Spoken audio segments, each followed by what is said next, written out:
Welcome to Elevating La Cultura podcast, a space where I talk with Latinas who are passionate about what they do and are willing to share their passion with others to change the narrative, especially for the next generation. Each season is centered around different topics, but all with the Latina perspective. This is season 3, focused on education. So vámonos, and let's get into it.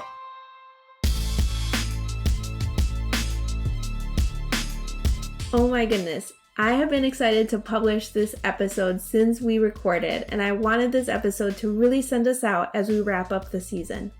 NoNieqa is a young adult and children's author and is helping educators, parents, and youth connect with each other. She's disrupting ideas and narratives that many of us have grown up with and is shifting the way we view ourselves and others. I could have chatted with her all day, and I hope to one day meet in person because she's an amazing person filled with so much wisdom and hope for the next generation. So please enjoy our conversation. Hi, I'm excited for today's guest. Today I'm speaking with NoNieqa, and she is an author, and I'm so excited that we get to hear the perspective of transitioning from the education space to becoming an author and bringing more representation into the world of books. I cannot stress enough how important this is. So why don't you go ahead and introduce yourself? Yes. So my name is NoNieqa Ramos, and I am an author of young adult and picture books. And also my background is as an educator from preschool all the way through high school, which was my first passion before becoming a full-time writer. That's great. So I'd love to hear your story from the beginning. What inspired you to even go into education? I have memories in the Bronx of teaching / inflicting schoolhouse instruction on my siblings. So I've always had an interest and a passion for being in the classroom, for teaching, for wanting to make reading exciting and accessible. I mean, those are things that I probably can credit to my father, teaching me that reading is so important and that education was the key for me to be successful. And that's a topic we could definitely talk about, because I think the idea of what successful means is definitely something we can explore. But as a child, growing up in a household with a single dad, it was definitely important to him that I knew the value of school. So just starting there, and I tell people sometimes that I'm very boring because I've always wanted to be a writer and a teacher, and that's what I love doing. So that's always been my path and trajectory. And even now, as someone who's not in the classroom, I have the pleasure of going into the classroom through my works, through my books. Oh my goodness. I can definitely relate to our parents stressing education. My father too immigrated to the US as a teen, and education for him was so important, and continuing education. It was such a privilege for his kids to be in school and then also go to college or university or continue their education. And I think so many people can relate to that, especially as first, second gen kids here. Education has always been number one, and it has always been a measure of success. So I appreciate the fact that for my kids and the next generation, that definition of success is definitely shifting, and we're starting to question what really is success. So I'd love for you to talk more about that shift and what is success now? Yeah, I think so. When I was growing up, when I talk about myself, I also mean all of my primas growing up, my siblings. What immense pressure that we had to follow a traditional trajectory of success, meaning that you did well at school, you performed well at school, and you were college bound. And so, that model definitely works for some. And I know that while I am one of those people who can say, yes, I have X and Y degree, but the struggle that was present as a person who is, neurodivergent, as a person who is queer, as a person who's Latina, and I'm identifying as Latinx. I know that's a whole other debate, but that's not always present when you look at my qualifications or my degree, as far as in the community. And the reason I point that out is because the model of that being what success means leaves a whole lot of people behind, and creates an intense situation where, instead of, in my particular situation, us supporting, each other's paths forward, right? We create sometimes class systems in our own families. And I know that that's something that occurred in my family, where we may have started off, especially as children, as, equals and as beloved, but as the pressures continue to perform successfully in schools where we're not represented, where we're not seeing teachers who look like us, where we're not getting any kind of supports, accommodations, modifications, any kind of proper, help for mental health issues, none of any kind of cultural support, right? That was 0% for a lot of people growing up as, Hispanic, Latinx people. We lose people along the way. And you have these systems right now with my particular family, where we have who is successful and who isn't, as opposed to we're a family and the paths are all different. So as an educator and a writer, when I look and examine these things, I myself am learning and saying, how am I speaking to young people about or my own children, about what it is to be successful? How can we take care of ourselves? How can we make sure that we're all achieving measures of material success that we want? We are absolutely entitled to say there are material visions that we have of what our future looks like, right? But also, so what does security look like? And those answers that I have now are very different than what I was trained to have. And I say that with love and respect, because I know that the reason that I was pushed that way was because my father was terrified of what life could be like, as you know, for a marginalized person. When we're not successful, the entire society, tells us that was our fate because we didn't do X, Y, and Z, rather than us examining society and saying, there are a lot of other reasons why we have people who are marginalized or not successful. We have no generational wealth being passed on to us. Even in working in the system, things are stacked against us. And I'm speaking as somebody who's also privileged with lighter complexion. So, anyway, to kind of bring it back to work, when I create books, and when I go into the classroom now and I'm working with children, I'm very cognizant that I have to disrupt the very things that would have pushed me to be sitting here to be successful, because they don't work for most people. They only work for some. And when you do that, that's where you continue to create this hierarchical system where we lose so many of our people, as opposed to all of us coming and saying, together we stand here, and we're all going to look different in how success is going to be. And the fact that I have that privilege of saying, yes, I have these particular books or these particular, I finished school, college, doesn't mean that I am necessarily on a higher anything than another person who had to work through many more obstacles, or whose success looks just different from mine. And I think that's what I hope that we're all working for as we're struggling with, how to make it. Yes, I am 100% on board with everything you just said, and I'm getting chills because sometimes we are thinking all of these things, but we don't have the words to express them. It's just like, and that's why I love sharing all of these stories and the different perspectives, because as I'm talking to my friends, like, we don't have the language because we are doing the work currently in order to shift the narrative for the next generation. And so we're doing a lot of learning ourselves. And like I said, we don't always know how to process what we're feeling until we start talking about it. And a lot of times we might not talk about it because we're feeling things that we don't, that are like, it's tension, because we want to be grateful for the opportunities that we have, but we're also struggling with the traumas that we might have to process through that have gotten us to where we are.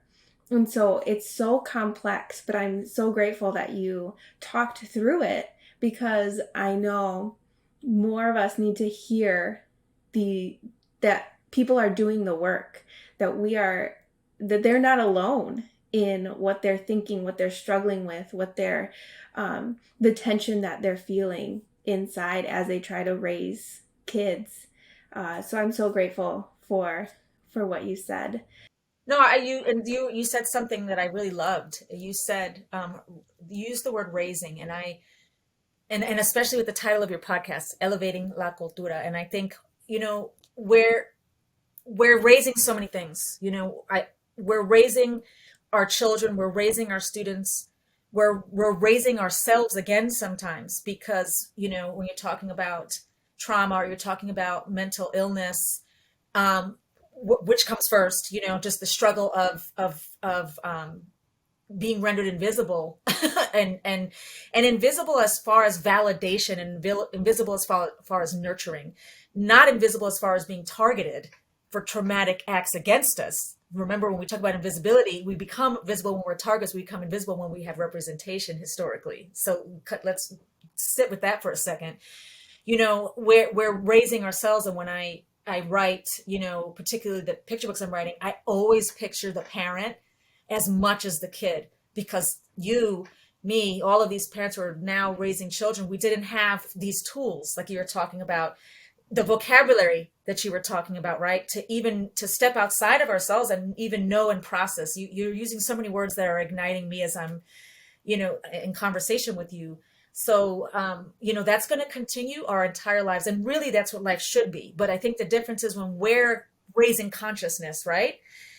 Or we are learning not to be perpetrators of problematic behaviors we may have been raised with, right? For example, discounting mental health when we're taking care of our kids. We're coming to this point of having to realize, wow, this is going to have to be our life's work. This raising of consciousness, the way we raise our young people and teachers. This is not going to be a thing of a degree where there's an endpoint. We've achieved the piece of paper. No. This is something that we're going through in this path and this journey with each other, bumping into each other and hoping that we're grabbing a hand, right? And saying, let's go forward together. Or all those times where in our past, we may have been elbowing each other. That's another thing about education. We have been raised to compete. And when you compete instead of upraise, right? That's where you lose more people. And that's where we create these problems within ourselves, So all these things you're bringing up are just, again, the same thing, the chills of kind of looking back and saying, yes, that's all truth. Oh man, yeah. I mean, just thinking about what you said, competing, that's something I never reflected on before, but it's true, because I was pushed to be essentially the best in that I could be with grades. If I got anything lower than an A, it was like, why? Did you not study hard enough? What's the problem? You should get straight A's. And it was very much celebrated, to the fact that I knew or I started equating my worth with my grades, and didn't realize how detrimental that was until I was already an adult and suffered from perfectionism, and was sometimes paralyzed when I would fail. So it's a huge mindset shift to have to make that, like, if you are raised during your school age to think that way, to always be competing with everyone else, it's so hard to shift that and change for the next generation, and to think through things differently. So yes, we are constantly doing the work within ourselves. Because I know that it's so hard for me to, because I know how I felt during my school years, to also put that on my kids and to see kids struggling with the same things that I was struggling with: perfectionism, um, lower self-esteem if I got something wrong, scared to speak up and answer questions for fear that I would be wrong publicly. It's a lot. So I hope people are encouraged and inspired to continue doing the work, because we do need a shift in the next generation, and we do need to heal ourselves for the things that we have endured.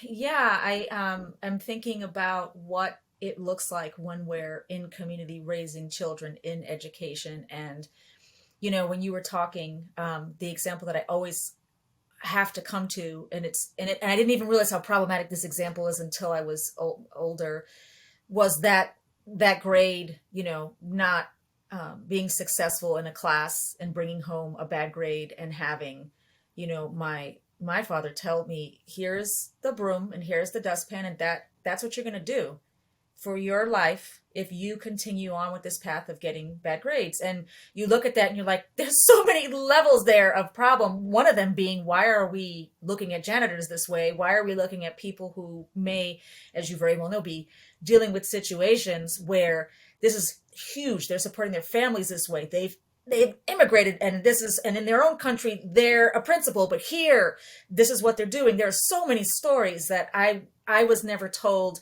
as a kid to even contemplate. To me, that was just, this is not the class that you want to be in, period. This is what you need to do to be financially successful. And again, when you're talking about healing, there's also forgiveness.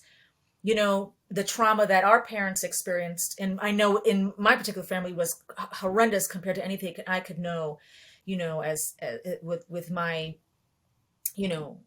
father as a second generation, Latinx man, dealing with, raising children, because again, he chose to raise his children. There were no other single fathers I knew of in my particular experience who are raising their girls alone without any help from anybody other than some family members, but no other financial support other than working 2 to 3 jobs. So I say everything with great love and forgiveness and respect to my father, who was operating with the knowledge, as limited as that is, and the vocabulary that he understood to best help his children. We have to all kind of take a second and take a breath and say, step into that person's shoes.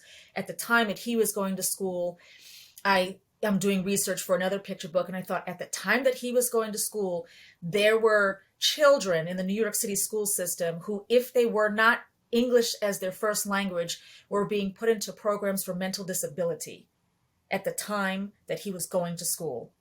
That was occurring, legal, normal. The amount of children that would have gotten processed that way, rather than saying, wow, it's amazing that you have this bravery to, come into an unfamiliar, unknown place, and here are the supports for you and your journey.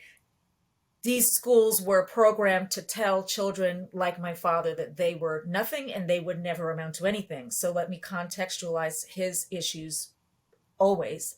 But we are called upon, as they were called upon, to do the best that we can. And what does the best mean? It means it has to look different for the kids. So here's an example. We're talking about education. Think about the stigma that we have attached to community college. Think about the fact that we in our culture are still promoting the idea that kids have to go to the so-called Ivy League school in order to be successful, when absolutely none of the research is pointing in that direction. None. Think about the fact that we have to observe this is a world full of tech, and that there are many kids, my child, who may not desire to spend that much time getting degrees. They may not need a master's degree. There are some kids who might, but the point being that we have to present a very different picture of what success looks like, and success has to include mental health, family, falling in love, right? Friends, chosen family, people, your family expanding, especially for so many of us who are displaced or separated from our, original places of origin or homelands. What does that look like? And then bringing it to, okay, as an educator, I can't represent all of that for every kid. It's impossible. Even if the whole classroom was Latinx, even if everybody there, I would still not be representing them by talking only about my experience as a Boricua growing up in the Bronx, period. End of story. So how do I, as an educator, even as someone who's marginalized, make sure that I am giving kids the resources that they need, the books that they need, right? To see themselves, and also to see that even the piece they're seeing is but one, part of that kaleidoscope of who they are and who they can be. Yes. Why don't you? I think that's a beautiful transition to talk about your work as an author. How did your um, education and your journey and your story inspire the content of your books today? So my debut book was the Disturbed Girls Dictionary. And in that book, the character Macy is a 15-year-old whose world is besieged. She has a father who is in prison, and she has a mother who is negligent.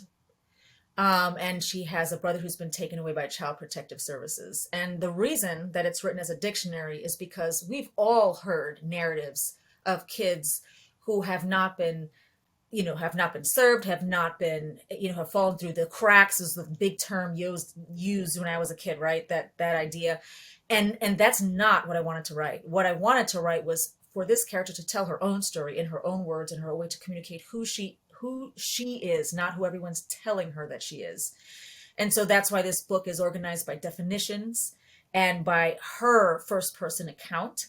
So in coming back to like, what am I trying to do there as far as education as an educator? So often we see the supposed, and this child is emotionally disturbed as by definition from her, individualized education plan. But the first few pages I spent questioning even that. What does emotional disturbance mean when you have a system that fails you constantly?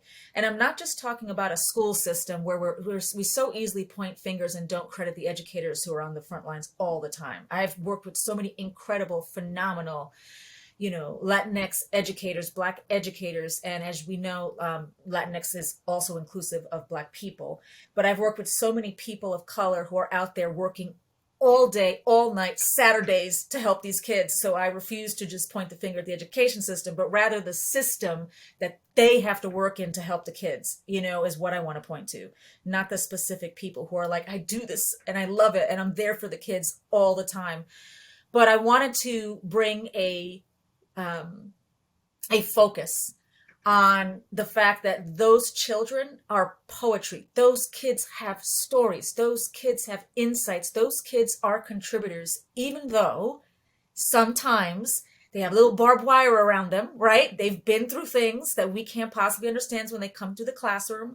And sometimes, I used to say, these kids are maybe the grand disruptors of lesson plans. The way you think it's going to play out today is not going to play out today because that kid has shown up into your room with whatever they went through that morning, right? Or whatever it is that they are going through on an ongoing basis. And so I wanted that to be the focus, and for us to hear the consciousness of that kid saying, you don't know me. And I want to tell you, there's so much more that you need to understand about me and kids like me who are going through these things, and the fact that I am intelligent and I am beautiful. And it's a little bit harder to carve past some things to get to that. Right. And because of what I've been through, as it would be with an adult who's been through these things. But I wanted that reminder that this is a kid, and that this kid is not atypical in the kids in our population. And you can't expect, in a situation where we have a problem of oppression, where this child, this child of color who's going through this is partially going through this because of the system set up where her family has not inherited any of these supports that the dominant culture inherits automatically. So that they are kids who are coming to the classroom who are automatically labeled, supposedly, right, with correct definitions, but none of the problems that are over their heads as umbrellas constantly are applied to who they are. So that was, the first thing with the Disturbed Girls Dictionary was more to make my reader disturbed that this is occurring all the time, every day, and doesn't have to be, because this country is supposed to be the country of resources. Kids like this should not be coming through without those supports. And they are every day. So how do you then take this book? I know you also do workshops and you bring this to the schools. Um, how do you make that connection, and uh, how do the kids, when they do talk about this book and read this book, like how do they react?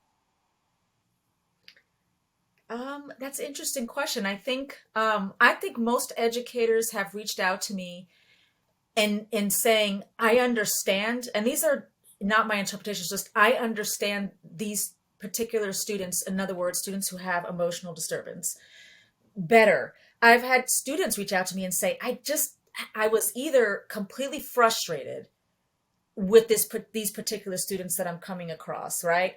Or, or afraid, of these particular students. And when I read the Discernibles Dictionary, I thought these are insights that I didn't have, because we don't look at complexity in these kids. And even getting beyond something as severe as an emotional disturbance label, kids who are acting out, period. I have had so many kids saying, I didn't understand why that kid was acting out all the time. It was so frustrating and so disruptive. And to see there's, there's so much inner life. And I think that's important for us to realize. We are conditioned psychologically, every single one of us, to make understanding. We want to say, when I did this behavior, it was because of this, or when I behaved this way, right? Or I made this mistake, here's all the reasons why, oh, but when that person, it's the same thing we do when we drive, right? When that person did that, it was on purpose, and they were being hurtful, and they were intentionally ruining all these things. So I think that that's just a normal psychology of human beings. Books give us this piece of inner life that we may not get when we see what we make caricatures of each other sometimes, and this contributes to, separation. So again, like when I come into classrooms, it may seem like, oh, how does, especially now, right, with all the controversy about talking about equity and stuff like that. Yes, it is difficult, more so now, but I think when you show connection and empathy to the educators who, for the most part,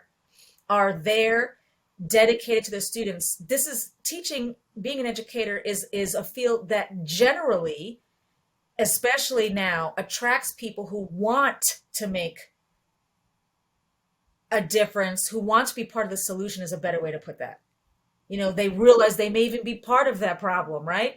And so they're coming in and they're, what do I do? And what are the tools? And one of those tools is, of course, always not just empathy, because that's certainly there, but empathy and action.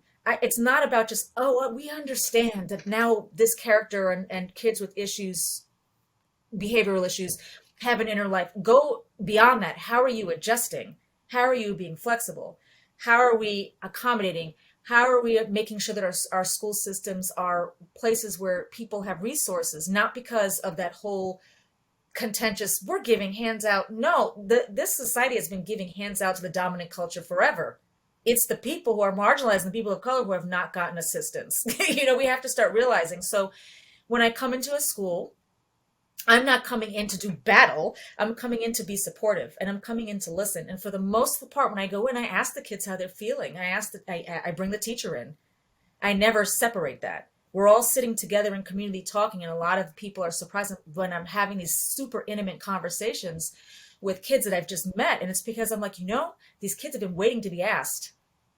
All the teachers have been waiting to be asked this whole time. The book was an invitation to say, now I'm asking, and I'm going to sit there and you're going to tell me, and I'm here just to listen to that. And you, the child, these teenagers, the teacher, are actually going to lead, as opposed to this, where you and I are chatting. That's where you let the kids, and they will tell you things and educate you when you leave. That's how I always feel when I leave. I'm like, okay, what have I come away from this? And then I take that wealth to the next session, and I can talk about that wealth with the next group of people. And that's, it's interesting that we think of also the idea of generational wealth. Yes, it should be monetary and financial for marginalized people, but it's also the knowledge that we transmit, so that the next generation is spending a little less time healing, a little bit more time doing and being their dreams, right? Yes. Oh my goodness. I And this is why I get so excited when there is that representation, the books that are inspiring all these conversations, because those books weren't there when I was in school. And I think back to the dynamic that I was raised in, where the adult always is right. The adult knows. And if you are a child, then your voice really doesn't matter. Like, nobody asks how you're feeling. Nobody, and even if you were to state, like, oh, this bothers me, or I don't like this, you were being disrespectful if you were to talk back to a teacher, a parent, any other family member that was older. And so I love the shift that is happening and allowing kids, teens, to have a voice. I remember my daughter telling me, like, why is it okay for this person to be disrespectful just because they're older? And it was like she was I think 8 or 9, and this person was a teenager, so like around 14, 15. And because that person was older, she was like, well, I have control over the younger kids. And I was like, well, that's interesting, because probably she's being told that by people that are older than her, that she needs to be controlled by the people that are older. And I was like, oh my goodness, this is a pattern that needs to be broken. And I love that kids are being inspired now to speak their minds, to have a voice, and to, with books, have the language and the opportunity to talk, to just be, and to share. Yeah, I mean, you said so many things. Think about what we're teaching them about consent, even in that conversation. If we give them voice, we give them ability to have autonomy over their bodies and their minds and the politics that operate around them, and changing what they want to change and maintaining what they want to maintain. Part of cultural, our cultural backgrounds is the fact that we've had loss. What is it that we want to maintain? What is it we want to reclaim that has been taken? It's so many different dynamics. So yeah, and in this conversation, I definitely also want to point out, joy.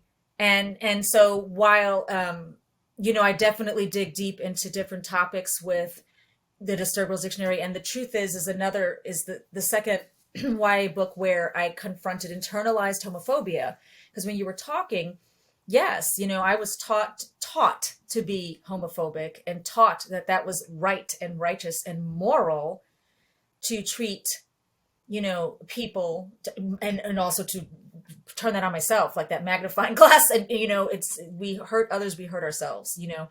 And so because of elders, I just was talking about this. I'm like, well, I specifically learned that in explicit language and vocabulary from people that I love and respect, from people that otherwise, I admired in many, many ways, as far as what they achieved, as far as how hard they worked, as far as how beautifully they loved, me, and these experiences we have growing up, where we look back and we're like, oh, it's so complex. But when we teach kids to question authority, it's important, even if the authority is us, you know, even if that's sometimes a kid having a conversation saying, but why? I have those conversations with my child who will question me, and have me revisit how I think about gender. And I'm like, I do need to kind of revisit how it is that I think about, and make assumptions about people, right? Based on very problematic models from when I was a kid. Because and I still, you can't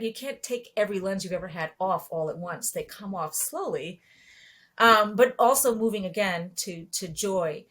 Books are also ways to remind ourselves that, hey, even with all this complexity of what we're healing from, and what healing we need to do, and what activism we need to take, we've had joy this whole time. Part of our resilience, when we look back on our childhood, we can find even my Macy character, even the things that I find joy too. And I think it's important that we present forth that we have love, we have had joy, we have had people who we've connected with. And I think that's something else that's important to have representation of in books, as far as, you know, Latinidad.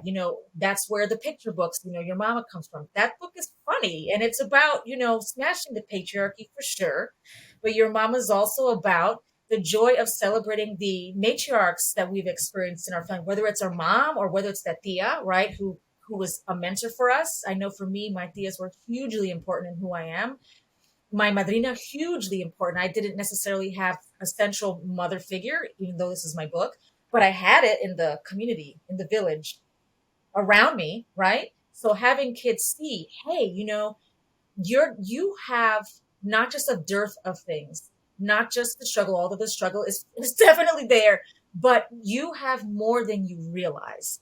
That babysitter, a lot of us are maybe partially raised by babysitters because our parents are working. Mine was working constantly, 24 hours, 48 hours, 72, hours, where that's where those latchkey kids came from, those parents. So anyway, the idea that to tell those kids, yes, you also have beautiful things to be proud of. They don't maybe look like what that TV show, what media is telling you it's supposed to look like. But the fact that for me, that my babysitter in the Bronx used to pile us into a van and take us all to Jones Beach.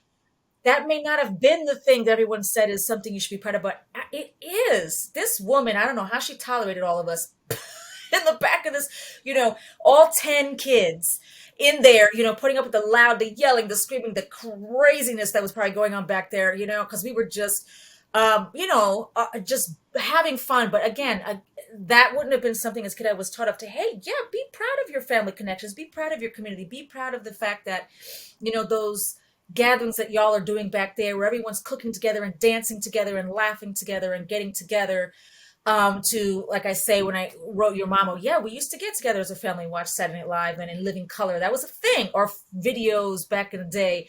You know what I mean? Like, nobody was telling me that those were not things, that outside of our spaces were beautiful, So that's the other thing we need to do, is to make kids to lift each other up, not in competition, because I can't tell the whole story. You can't tell the whole story. That's why you have a podcast. You're inviting all sorts of different people to contribute nuance to the story, right? That we're trying to tell. And that's what I hope to do in anything that I'm writing, is to have that invitation to show more of the dynamics that people really don't get about who we are. Yeah, so talk about all the books that you have available. I know that um, you have some new stuff coming, some new stuff just launched. So I mean, I think everyone should get your books because they sound like they're just like an essential resource for understanding and for parents to understand better and for the next generation to see themselves represented, to have a voice. So why don't you go ahead and talk about what you have out there? Yeah, and I can't wait to share a huge resource. I'll end with the huge resource. So starting off with just my work, I've just talked about the District Girls Dictionary. I think just with The Truth Is, that book is a really big exploration of queer identity, being a Boricua and being a Latinx person. And I think that when we let kids read books like The Truth Is, this is a way of really nurturing their mental health. Kids are exploring. They don't know what they don't know. As you said perfectly, they're developing the vocabulary of even understanding what to ask. Right. So I created a book where we have a very messy character who also is dealing with their own racism, because anti-Blackism is in the community. But I wanted to put it in a book so that kids who are reading it can say, oh, these thoughts, they're so problematic, but people are having them. And if we don't have these discussions, we're never going to stop and move past them. So I created a hugely problematic character so that we can explore, how do we move from being problematic and internalizing these things, what we hurt other people with, we hurt ourselves, to a place where we're like at another plane, right? And it is possible, because guess what? These are kids. When we're talking about literature for kids, always remember they have all the permissions in the world, and it's our job to give them the tools to get to wherever they need to get, no matter what place they're starting from. So that's with the young adult books. And with the makes me smile thinking of your mama. This is a book, as I said, that's all about celebrating those tias and those moms who are working super hard to take care of us. This is a book about single parents because that's my frame of reference. And I wanted every kid who never saw their single parent being on the star of the page. This book is making the single mama the star of the page. And the one that's recent that I haven't got into is Hair Story. And that book, it is dealing with a non-Black Latina and a Black girl who are friends, Preciosa, yes, named after the island, and Rudine, named after Dr. Rudine Sims Bishop, who taught us all about mirrors, windows, and doors and books. And these two little girls and their mamas are going on a journey to loving their hair. And they're going to see famous icons in their neighborhood. And their neighborhood is positive. Their barrio is beautiful. Part of who they are is their neighbors, and learning to appreciate the ancestry that's present in the roots of the hair. So those are some of my works. As far as overall, giving the beautiful expanding complexity of Latinidad, go to lasmusas.com. There is a massive resource of writers, of picture books, middle grade chapter books, YA and adult fiction, all Latinx writers from countries all over the world and expanding, including people who are non-binary, who are comfortable aligning with the feminine side of that spectrum, and also, just an overall expanding picture of who we are in our identity. So I would say to you, if you are an educator, if you're a parent, dip in there. It's a gorgeous website where you're going to see all the the books that have been written. As you said, this is a new movement in the past few years. We are all promoting the people who've been doing this for the last couple decades, and then the books to come. So you're going to find your next favorite writers if you jump on this website, and also a ton of resources out there finally for anyone who is pre-published, who's listening, who wants to be writing a book. You're going to find a ton of resources for how to go about that. Oh, that's amazing. I'm definitely going to post the link in the show notes and then at the end of this YouTube video. So everyone check it out. But as we wrap up, I always like to ask my guests to leave with like some encouragement or advice for the next generation. And I know that we have talked about a lot, but if you had to like give that one piece of advice, what would that be? Well, it's what I love about this podcast. Community is always the answer. There is room for us all to go to our levels of what we define success to be, what we want our dreams to be. And remember, we always phrase dreams as in this one-time thing. You can dream over and over and over again. You can come to understanding of yourself and go reach goals and establish new ones all the time. So remember, not endpoints, just places on the journey as you go forward in whatever you want to pursue. And if and just always the idea that we do not need to elbow each other. There's plenty of our room at the table for us all to partake of the feast. So elevating la cultura. Yes. Oh my goodness. I think I have been hearing more of that. Like there's plenty to go around. There is room for all of us. So I keep encouraging people to like go after that dream.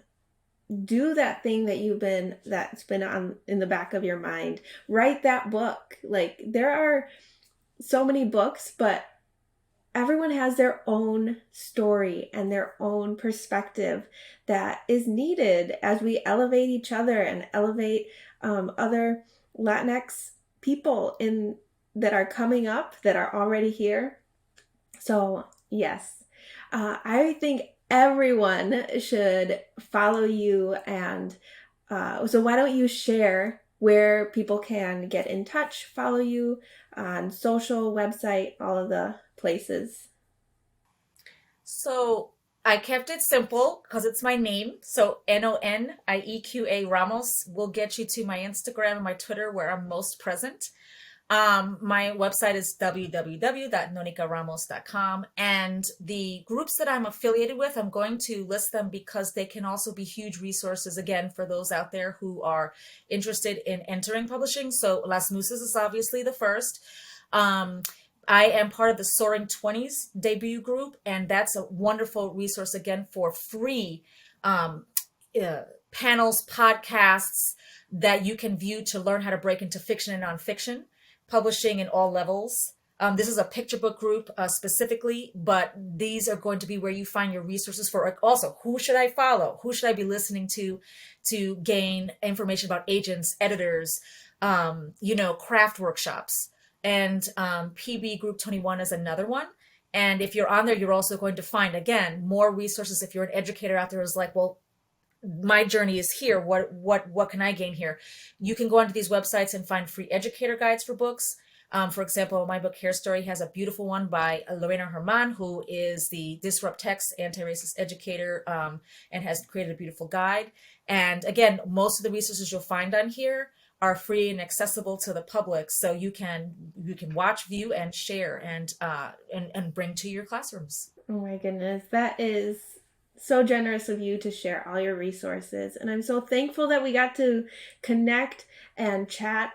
We connected through Instagram, and I am just always amazed at the connection and the community that you can build through social media. I know sometimes we get frustrated with Facebook, Instagram, all the social media drama that happens, but I am so thankful for the connections that I've made across the country, across the world. I think it's really bringing us together and forming community, and it's just about being intentional about doing it. And so I'm thankful that we connected. Thank you so much for everything that you shared. Thank you for having me. Yes, I'm so grateful that we got to chat today. So we will definitely be talking again soon. But for now, we will say goodbye, and I'm just blown away by our conversation. I think I need to sit back and decompress after all the wisdom that you shared. So thank you. And we'll talk later. Beautiful. Yes. Yeah. All right, bye.